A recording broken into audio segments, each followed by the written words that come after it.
믿음의 진보라는 제목으로 함께 은혜의 말씀을 나누려고 합니다. 오늘 우리 빌립보서 1장 말씀 같이 나누는데요.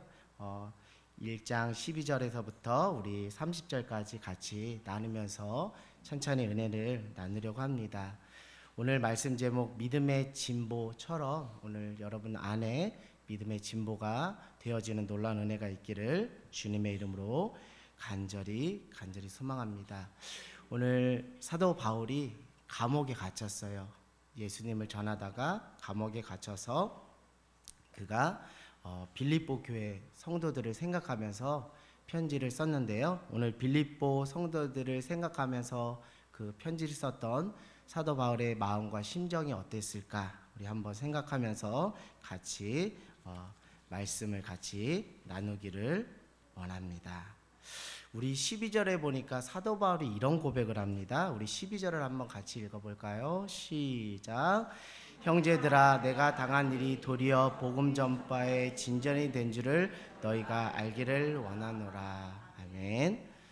저는 여러분들이 만약 감옥에 갇혀 있다 생각하였을 때 여러분들의 그 메인 자체가 도리어 복음 전파의 진전이 될 줄 너희가 알기를 원한다라고 편지를 쓸 수 있을까, 그런 생각을 해보게 됩니다. 정말 힘들고 마음이 먹먹한 상황에서 이런 표현을 한다는 것은 쉽게 말하면 제정신이 아니고서는 이 표현을 쓸 수가 없어요.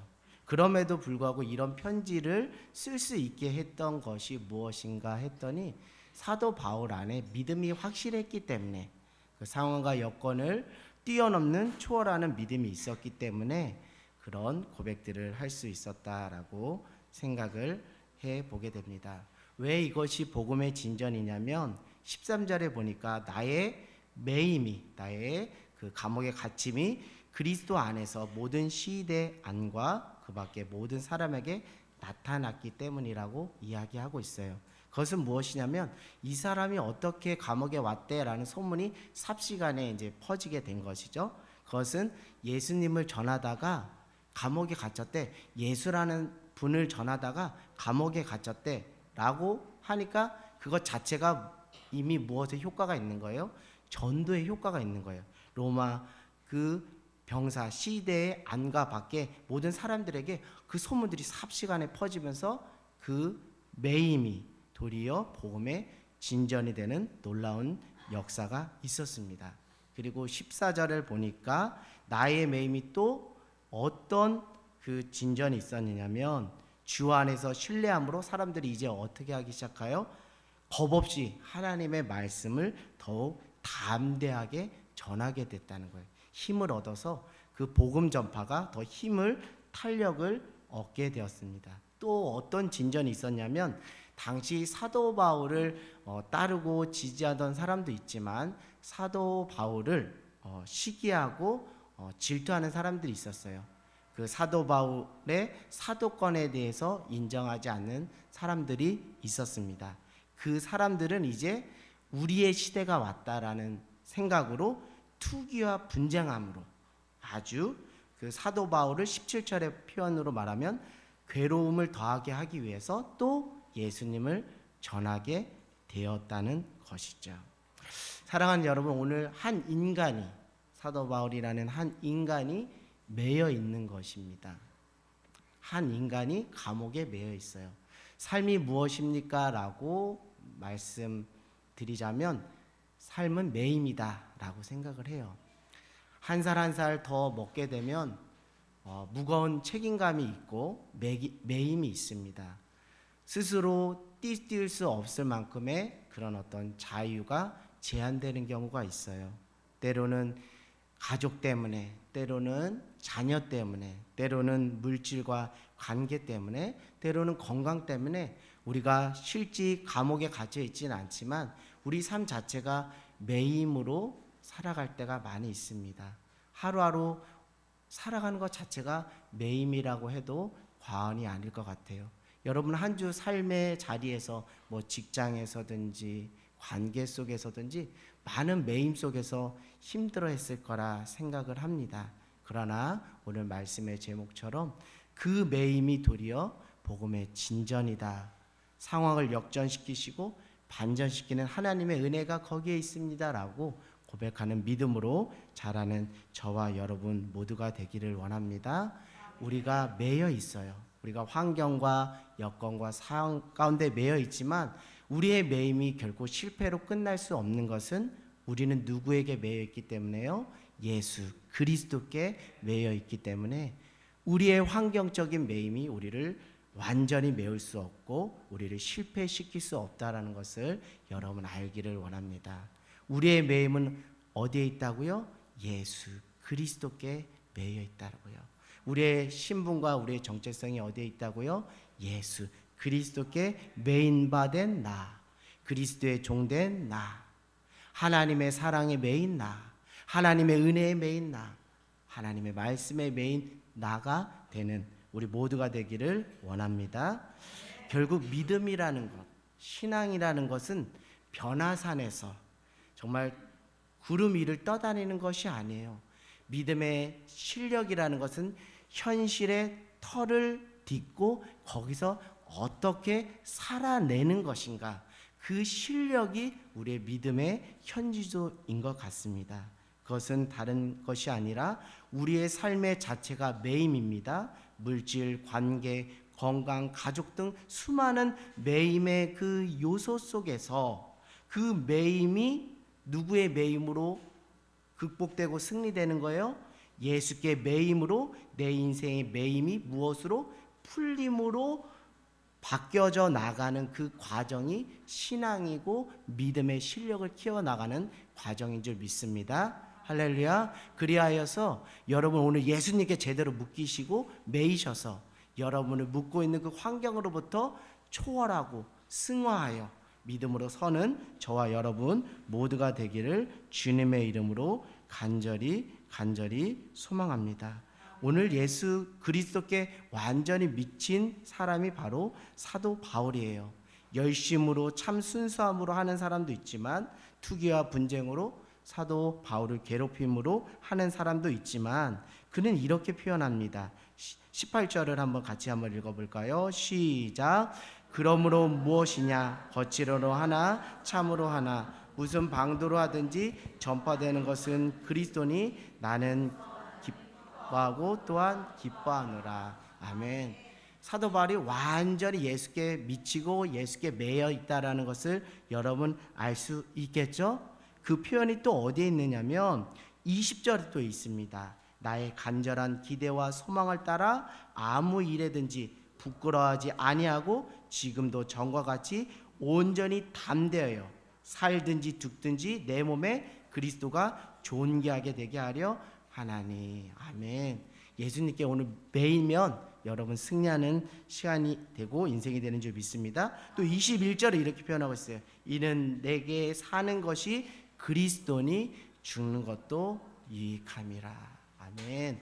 할렐루야. 예수님께 매이는 저와 여러분 모두가 되기를 원합니다. 결국 우리의 믿음의 실력, 그 믿음을 통해서 사람들에게 그 예수님을 전하는 것, 하나님의 살아계심을 증거하는 것은 무엇이냐면 우리가 문제상을 만나게 되잖아요.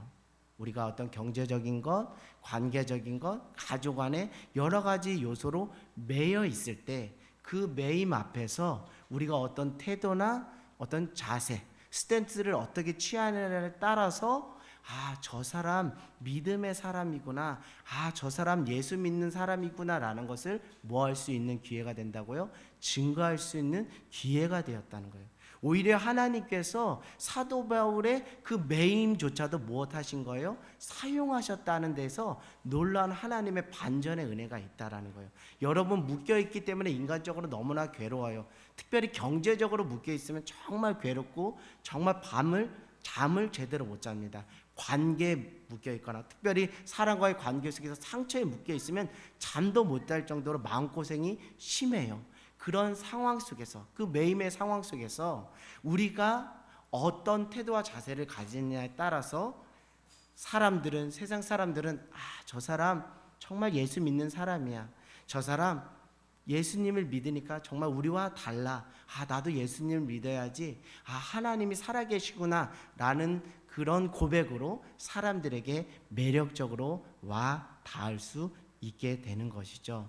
오늘 저는 이 사도 바울 이 빌립보 이 말씀을 보면서 사도 바울에게 완전히 빠진 거예요. 사도 바울에게 완전히 빠진 거예요. 사도 바울이 정말 매력적인 사람이구나. 도대체 사도 바울 안에 무엇이 있기에 이런 고백을 할 수 있는가라는 것을 우리가 알 수 있어요. 나의 문제 상황을 어떻게 바라보고 처리하는 그 과정을 보면서 주변 사람들은 영향을 받을 것이고 정말 예수 믿는 사람은 다르구나라는 그것이 결국 복음 진전의 은혜로 우리에게 다가올 것입니다. 사랑하는 여러분, 지금 사도 바울이 어디에 갇혀 있죠? 감옥에 갇혀 있어요. 우리가 인간적으로 보면 하나님의 일은 멈췄다. 하나님의 사역은 여기서 끝났다라고 생각할 수 있어요. 우리의 매임, 우리의 어떠한 어려움으로 우리는 인생이 절망되었고 하나님의 일하심과 사역하심은 끝났다라고 생각할 수 있어요. 그러나 하나님은 어떤 하나님이시냐면 사도 바울이 갇혀 있지만 하나님의 역사하심과 살아계심은 갇혀 있는 것이 아니라 계속 현재 진행형으로 역사하고 있다는 것을 여러분 깨닫기를 원합니다. 여러분이 지금 매여 있다고 하나님이 매여 있는 분이 아니에요. 여러분이 지금 매여 있다고 하나님이 죽은 하나님이 아니라는 것을 여러분들에게 말씀드립니다. 오늘 사도 바울 이 빌립보서 말씀처럼 그 매임 속에서도 여전히 그 매임조차 사용하셔서 역사하시는 반전의 하나님의 은혜가 여러분의 삶에 있는 줄 믿습니다. 여러분은 이것만 하면 돼요. 하나님을 사랑하시기만 하면 돼요. 하나님의 은혜를 받아 누리기만 하면 돼요. 하나님을 사랑하는 자, 그 뜻대로 부르심을 입은 자들에게는 하나님이 합력하여 선을 이루시는 하나님의 은혜가 있는 줄 믿습니다. 오늘 사도 바울이 그 은혜를 경험한 거예요. 감옥에서조차 하나님께서 하나님을 사랑하는 자, 곧 그 뜻대로 부르심을 입은 자들에게 합력하여 선을 이루시는 하나님의 신실하심이 그 감옥에서 있어? 그것을 깨달으니까 이 감격을 자기만 누릴 수 없어서 빌립보 교회 성도들한테 이렇게 전한 거예요. 오늘 여러분의 매임을 한번 생각해 봅시다. 여러분의 그 상황을 한번 들여다 봅시다. 오늘 기대함과 소망함이 여러분 안에 있기를 원해요.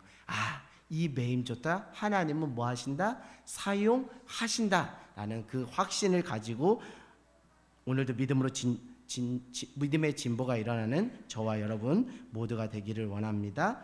19절에 보니까 이렇게 말하고 있어요. 이것이 너희의 간구와 예수 그리스도의 성령의 도우심으로 나를 구원에 이르게 할 줄 아는 고로. 이것은 무엇이요? 나는 매임으로 내 인생이 실패하는 것이 아니다 라는 것을 믿음으로 선포하는 거예요. 왜 그러냐면 빌립보 성도들의 무엇이 있기 때문에, 중보 기도가 있기 때문에, 그 중보 기도의 힘이 있기 때문에, 그리고 내 안에 계시는 예수 그리스도의 성령께서 나를 주장하시고 붙드시기 때문에 나에게 있어서 믿음이 여기서 스탑되는 것이 아니라 구원에 이르는 믿음으로 하나님이 나를 구원하여서 이곳에서 벗어나게 하실 것이라는 그 확신이 있다라는 것이죠. 사랑하는 여러분, 오늘 이 고백을 통해서 우리 안에 그 믿음의 진보가 일어나는 저와 여러분 모두가 되기를 원하는데요. 특별히 여러분들 믿음으로 승리하고 진보하기 위해서는 여러분의 삶에 중보자들을 많이 세우는 것이 필요하다라는 생각을 해봐요. 저도 그전에는 사역자로서 다른 영혼들에게 많이 기도해 주어야 한다라는 그런 어떤 책임감과 사명의식이 있었어요. 나는 다른 사람들에게 아쉬운 소리를 하면 안 되고, 나는 다른 사람에게 무엇인가 아쉬운 소리를 하고 꾸면 안 된다고 생각을 했어요. 근데 참 이게 어떤 부분에서 인간적인 생각이라는 것을 깨닫게 됩니다. 왜 그러냐면 제가 살아가는 그 현실 속에서 그 인간의 연약함을 절실하게 더 깨닫게 되기 때문에 내 힘으로, 나 혼자의 힘으로는 살아갈 수 없구나. 그래서 하나님께서 공동체를 허락하시고 교회를 허락해 주셨구나 라는 생각을 깨우쳐 주셔서 이제 만나는 분들한테 저의 그 어떤 어려움과 기도 제목들을 부탁하게 돼요. 여러분, 어제 제가 부부 학교를 이제 함께 강의하면서 마지막 말미에 이런 이야기를 했어요. 여러분들, 부부 학교로서 서로 건강한 부부 생활을 하기 위해서 여러분들에게 권면하고 조언하면, 그 남편을 그냥 남편으로 보지 마시고 아내를 아내로 보지 말고 제1호, 내 인생의 제1호의 중보 기도자로 삼으십시오. 그래서 어려운 일들 만나거나 힘든 일이 있을 때마다 사랑하는 남편과 아내의 믿음의 크고 작음에 상관없이 기도 제목을 부탁해 보십시오. 그러면 그것이 단지 인간적인 관계로서의 부부의 끈이 아니라 영적인 관계로서 서로 소통하는, 영적으로 교제하는 그런 은혜들이 있습니다라고 말씀드렸어요. 승리하고 형통의 비결은 여러분의 인생 가운데 중보 기도자를 많이 이렇게 세우는 거예요. 그래서 사도 바울의 사역의 승리도 다른 데 있지 않아요. 사도 바울이 복음을 전하고 그들에게 사랑 전한 것도 물론 있지만, 그들이 사도 바울이 세운 교회를 통해서 많은 동역자, 대표적인 동역자 누구죠? 디모데, 그리고 주변에 많은 중보 기도자들을 통해서, 그가 감옥에 있었지만 그의 사역이 멈출 수 없었던 것은 그를 위해서 무엇하는 많이 기도하는 중보 기도자가 있었기 때문에, 그 안에서, 성령 안에서 하나님이 그를 들어서 편지를 쓸 수 있도록 은혜를 주셨다는 것입니다. 사랑하는 여러분, 여러분 안에 지금 성령께서 역사하고 계시는 줄 믿습니다. 여러분 안에 계신 그 성령님께서 오늘 환경을 보는 육신의 눈만 뜨는 것이 아니라, 오늘 성령으로 말미암아 육신의 눈은 가려지고 믿음의 눈으로 문제 너머에 계신, 매임 뒤에 계신 여전히 살아 역사하시는 하나님을 보는 저와 여러분 모두가 되기를 원합니다. 자, 우리가 오늘 이 믿음의 진보라는 것은 특별히 어떤 일련의 어떤 과정으로 설명하면 이렇게 설명할 수 있을 것 같아요.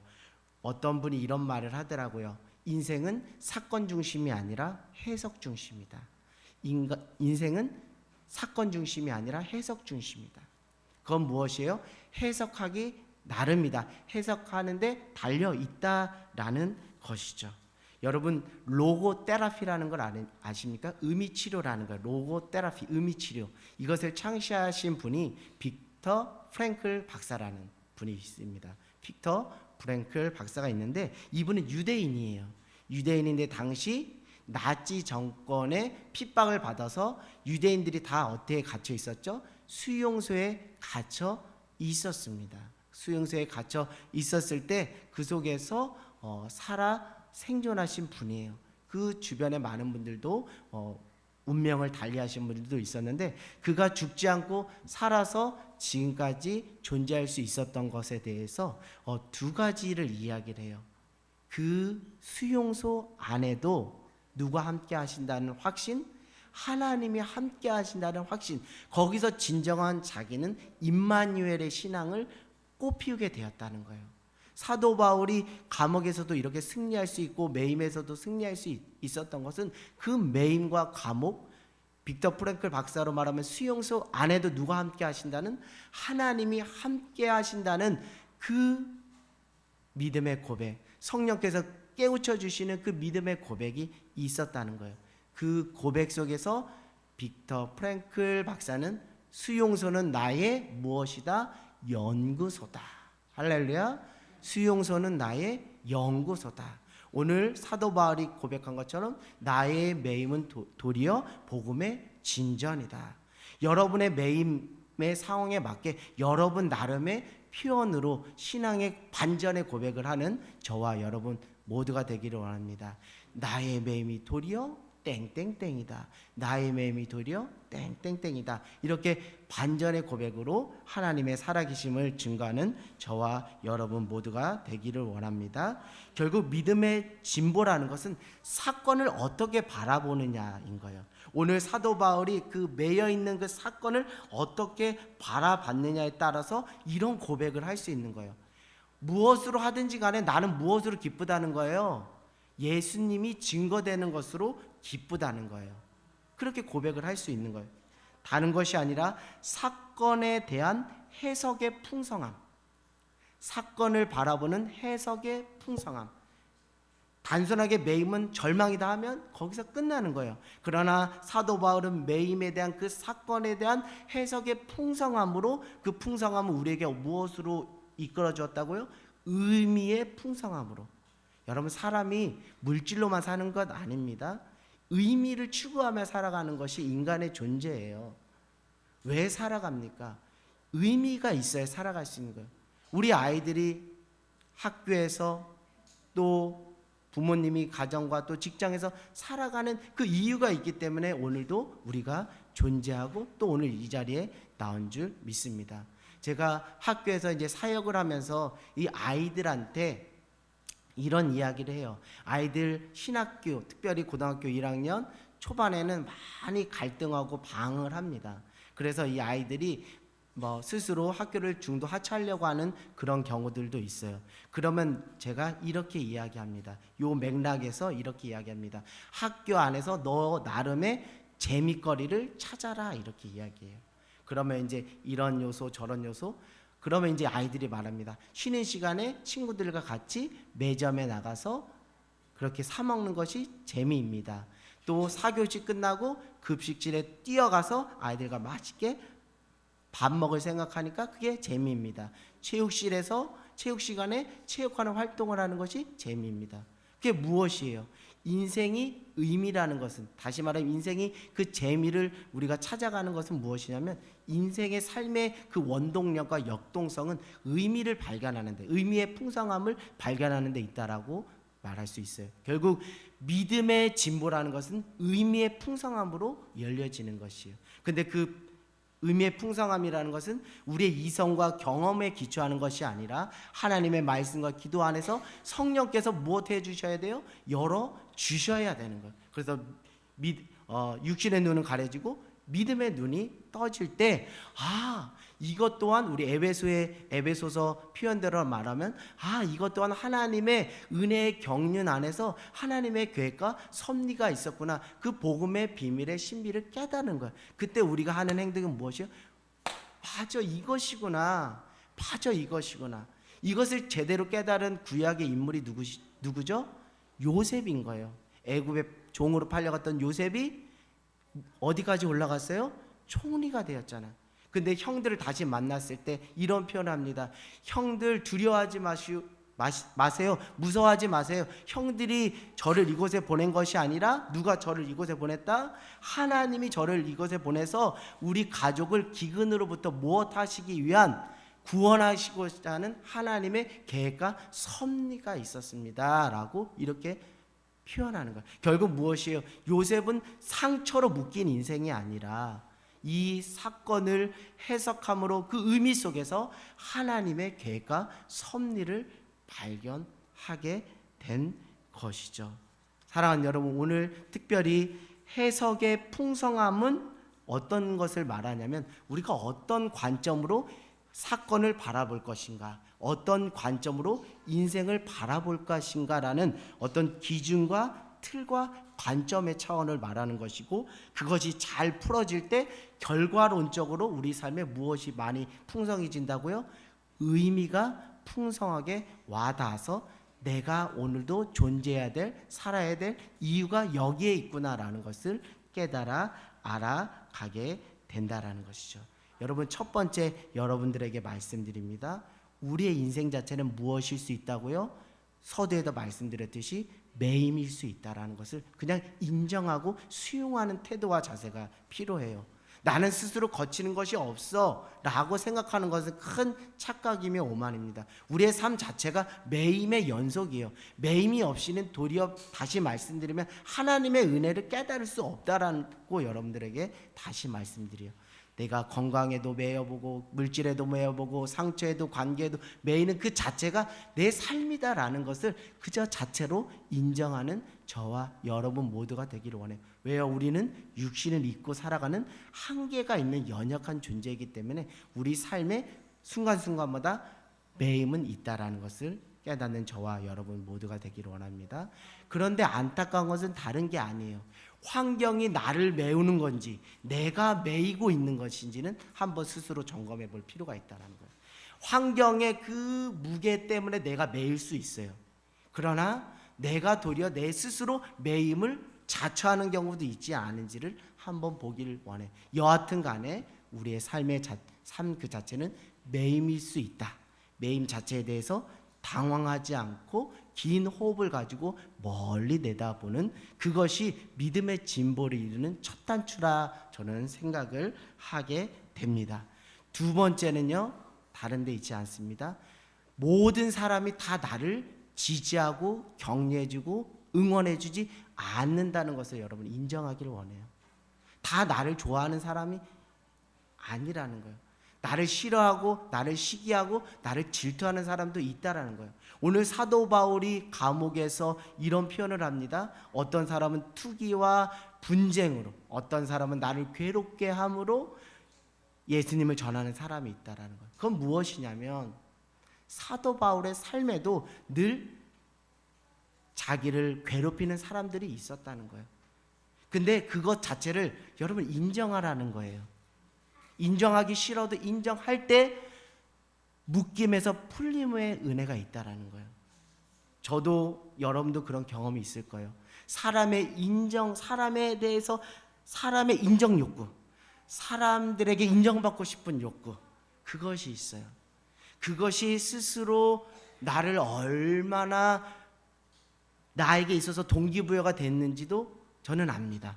다른 사람들에게, 부모님에게, 교회 성도들에게, 주변 사람들에게 인정받고자 하는 것이 나를 성장하게 하는 요소가 된 것도 맞습니다. 그러나 다른 사람들에게 인정받고자 하는 그것이 스스로 나를 메우고 나를 괴롭히고 나를 얽어매는 것들이었다는 것을 깨닫게 돼요. 사랑하는 여러분, 우리는 사람에게서 기쁨을 찾는 것이 아니라 예수 그리스도로 말미암아 기쁨을 찾는 저와 여러분 모두가 되기를 원해요. 사도 바울이 그 자기를 괴롭히는 사람들, 계속 그 사람들에 대해서 묵상하고 그들로 받은 상처를 계속 묵상했다면 이런 표현할 수 없어요. 어찌 되었든가 나는 예수 그리스도가 전파되는 것을 나는 기쁘다, 이런 표현을 할 수가 없어요. 그러나 사도 바울이, 또 우리가 사람의 인정, 사람에게서 인정받는 데서 오는 그 기쁨이 우리 인생의 전체의 기쁨이라 생각하지 않고 예수 그리스도를 믿고 예수 그리스도를 전하고 하나님의 자녀된 그것이 내 인생의 가장 큰 기쁨이다라는 그 큰 틀에서의 기쁨을 가지고 살아간다면 사람의 인정을 받고 안 받고에 우리가 좌지우지 되지 않는다는 거예요. 다시 말씀드립니다. 다 나를 좋아하지 않는다는 것, 나를 싫어하는 사람도 있을 수 있다는 것, 그것에 실망하거나 그것에 당황하지 않는 저와 여러분 모두가 되기를 원합니다. 더 큰 기쁨, 예수 그리스도로 말미암아 더 큰 기쁨에 참여하는 저와 여러분 모두가 되기를 원합니다. 그리고 서두에도 말씀드렸듯이 그 매임조차가 우리에게서는 절망이지만 그 매임조차 하나님은 선함으로 바꾸실 수 있는 능력이 하나님께 있다라는 것을 깨닫는 저와 여러분 모두가 되기를 원해요. 우리가 괴로워하고 우리가 과거 때문에 슬퍼하는 것은 다른 게 아니에요. 그 매임이 내 인생의 결정적인 무엇이다, 오점이다라고 생각을 하잖아요. 그것 때문에 한창 우리가 괴로워하잖아요. 그것 때문에 밤낮 잠을 설치잖아요. 여러분, 그 오점조차 사용하시는 하나님을 보시라는 거예요. 할렐루야. 나는 실패할 수 있고 나는 연약할 수 있어요. 나의 그 매임과 나의 그 연약함과 나의 오점에 집중하여 그것을 묵상하는 것이 아니라 그 오점까지 사용하시는 하나님의 선하심과 인자하심과 신실하심과 그 자비하심을 깊이 묵상하기를 원합니다. 우리 로마서 5장 8절 말씀 한번 찾아가 읽어볼까요? 여러분, 이 말씀이 하나님의 그 사랑으로 와닿는 저와 여러분 모두가 되기를 주님의 이름으로 간절히 소망합니다. 로마서 5장 8절이에요. 여러분, 실패한 인생이 없다라는 것을 여러분들에게 말씀드립니다. 자, 우리 로마서 5장 8절이요. 시작. 우리가 아직 죄인 되었을 때 그리스도께서 우리를 위하여 죽으심으로 하나님께서 우리에 대한 자기의 사랑을 확증하셨느니라. 여러분, 어찌 보면 우리는 실패로 시작하는 인생일 수 있어. 왜요? 우리가 아직 죄인 되었을 때라고 말하잖아요. 우리는 실패로 시작했지만 하나님은 예수 그리스도를 통해서 그것을 실패로 마침표 끊게 해주신 것이 아니라 무엇으로? 승리로 우리에게, 은혜로 우리에게, 영광으로 우리에게 그 은혜를 허락해 주셨다는 거예요. 내가 하나님을 먼저 사랑한 것이 아니요, 하나님이 우리를 먼저 사랑하셨다. 우리 요한일서 4장 10절 말씀 한번 찾아가 읽어보도록 하겠습니다. 요한일서 4장 10절 말씀입니다. 저는 이 말씀이 어떻게 보면 제 인생에 정말 귀한 터닝 포인트의 말씀이었는데요. 자, 우리 요한일서 4장 10절 말씀입니다. 우리 같이 한번 읽어볼까요? 신약 392페이지입니다. 392페이지 4장 10절입니다. 같이 합독하겠습니다. 시작. 사랑은 여기 있으니 우리가 하나님을 사랑한 것이 아니요 하나님이 우리를 사랑하사 우리 죄를 속하기 위하여 화목제물로 그 아들을 보내셨습니다. 아멘. 복음은 뭐라고요? 내가 하나님을 사랑한 거예요. 이게 복음입니까? 내가 하나님을 사랑한 거예요. 이게 복음이에요? 아니에요. 나보다 먼저 누가? 하나님이 나를 먼저 사랑하셨다. 이게 복음이에요. 사랑은 여기 있으니, 복음은 여기 있으니 우리가 하나님을 먼저 사랑한 것이 아니라 하나님이 우리를 먼저 사랑함으로 우리 죄를 속하기 위해서 화목제물로 예수 그리스도를 보내주셨다는 거예요. 여러분, 이 순서가 정말 중요합니다. 저는 이 원리를 처음에 깨닫지 못해 한 신앙생활하고 한 4년 정도 이걸 깨닫지 못했어요. 내가 하나님 사랑하면 되지, 내가 열심히 예배하면 되지, 내가 열심히 봉사하면 되지, 내가 열심히 충성하면 되지 라고 했어요. 그런데 어떤 신앙의 그런 방황기가 찾아오면서 제 안에 있는 신앙의 자산들이 다 바닥나기 시작하는 거예요. 예배 생활, 말씀 생활, 기도 생활이 다 바닥나게 되는 거예요. 바닥나면 바닥날수록 제 안에 무엇이 더 강하게 작동하냐면 내 인생에서 받았던 상처가 더 크게 작동하는 거예요. 더 그게 깊게 묵상되는 거예요. 나의 매임이 내 인생의 오점이고 그것 때문에 나는 인생 망했다, 실패했다, 그게 더 크게 묵상되는 거예요. 그러면서 내 스스로 내 안에 자책감과 죄의식이 빠지는 거야. 내가 이 신앙이 이거밖에 안 되는가 하면서 죄의식과 자책감에 묶여 있었어요. 그러면서 그렇다고 신앙생활을 또 열심히 하려고 또 하지 않는 게으름이 피는 그 모습 속에서 하나님이 이 말씀을 발견하게 하셔서 깨닫게 해주시는 거예요. 내가 그동안 내가 하나님께 열심을 내면 그것이 전부인 양 생각하고 그것이 복음인 양 생각했는데 그것이 복음이 아니라 너가 죄인 되었을 때, 너가 형편없을 때, 너가 인생의 오점이라고 스스로 자책하고 죄의식 속에 빠져 있을 그때도 나는 너를 먼저 사랑함으로 내 아들 독생자 예수 그리스도를 너를 위해 화목제물로 보내주었어. 이게 복음이야. 이게 나의 사랑이야 라는 것을 깨닫게 해주신 거예요. 그러면서 저에게 부어졌던 은혜는 다른 게 아니라 나의 인생의 그 매임이 결코 나의 삶을 좌지우지하는 오점이 아니라, 걸림돌이 아니라 도리어 하나님 안에서 디딤돌로서 하나님의 반전의 역사를 쓸 수 있겠구나라는 그 믿음의 첫 발을 뗄 수 있는 시작점이 여기 말씀에 있었다는 거예요. 사랑하는 여러분, 오늘 여러분의 매임에, 여러분의 오점에, 여러분의 실패에 집중하지 마시고 먼저 사랑하시고 전화위복 역전시켜 주시는 그 하나님의 그 은혜, 그 선하심, 신실하심, 자기 자녀들, 자기 백성들을 먼저 사랑하신 그 하나님의 사랑을 깊이 묵상하면서 돌파하는 저와 여러분 모두가 되기를 원합니다. 그리고 어떤 일을 만나서 그 매임 가운데 있을 때 이렇게 여러분 생각하기를 원해요. 아, 이 매임을 처리하는 그 과정을 통해서 세상 사람들에게 누구를 전할 수 있는 기회다? 예수님을 전할 수 있는 기회다라고 여러분 그 해석의 관점을 가지고 살아가는 저와 여러분 모두가 되기를 원합니다. 저도 또 관계 속에서 사람들의 틈 속에서 그 마음의 상처를 받을 때가 있어요. 그 상처를 눈에는 이로 처리하면 사람들은 말할 거야. 아, 저 사람도 별발 다르지 않겠구나. 그러나 우리 믿는 분들이 직장에서 뭐 상사를 통해서든 그 공동체 안에서 관계 속에서 억울한 일을 당할 때가 있잖아요. 그럴 때 우리가 혈기 부리고 눈에는 눈, 이에는 이로 그 매임에 더 깊이 수렁에 빠지면 그것은 아, 세상 사람들과 별반 다르지 않구나라는 것을 스스로 증거하는 꼴이 되고 말아요. 그러나 그럴 때 성령 안에 깨어서 이것이 누구를 전하는 기회다, 예수님을 전하고 하나님의 사랑을 증거할 수 있는 기회다라는 생각을 가지고 오늘 사도 바울처럼 무엇을 하든지 간에 예수가 전해지는 것으로 나는 기뻐하고 기뻐한다라고 여기며 살아가는 저와 여러분 모두가 되기를 원합니다. 결국 무엇이냐면 매임조차 하나님은 사용하셔서 예수 증거하는 기회로 삼으시기를 원하신다라는 것을 여러분 알기를 원해요. 그러려면 철저하게 우리가 예수 그리스도 중심의 삶으로 살아가야 되는 거예요.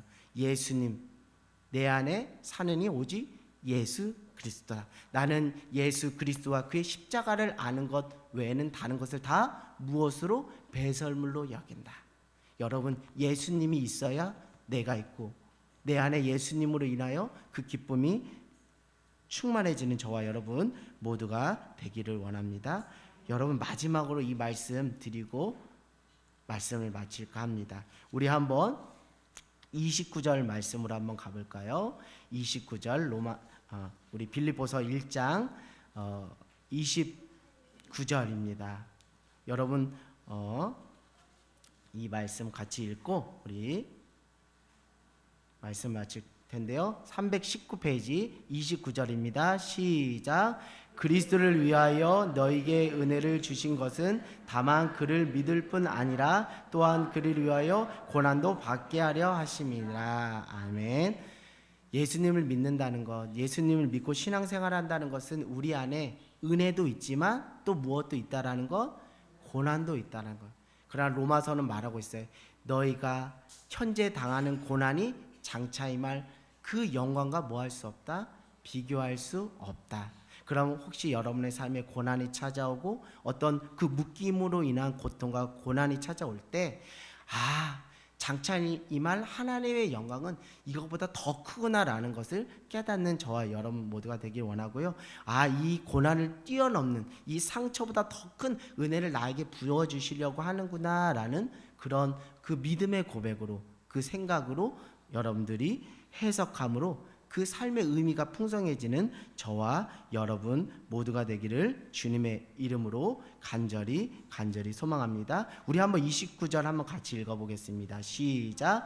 그리스도를 위하여 너희에게 은혜를 주신 것은 다만 그를 믿을 뿐 아니라 또한 그를 위하여 고난도 받게 하려 하심이다.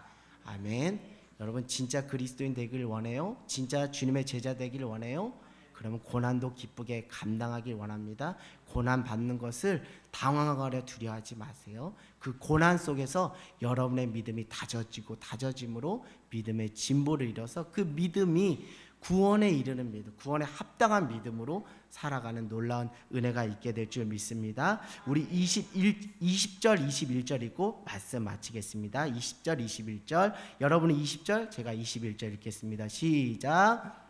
간절한 기대와 소망을 따라 아무 일에든지 부끄러워하지 아니하고 지금도 전과 같이 온전히 담대하여 살든지 죽든지 내 몸에서 그리스도가 존귀하게 되게 하려 하니 이는 같이 할게요. 시작. 이는 내게 사는 것이 그리스도니 죽는 것도. 아멘.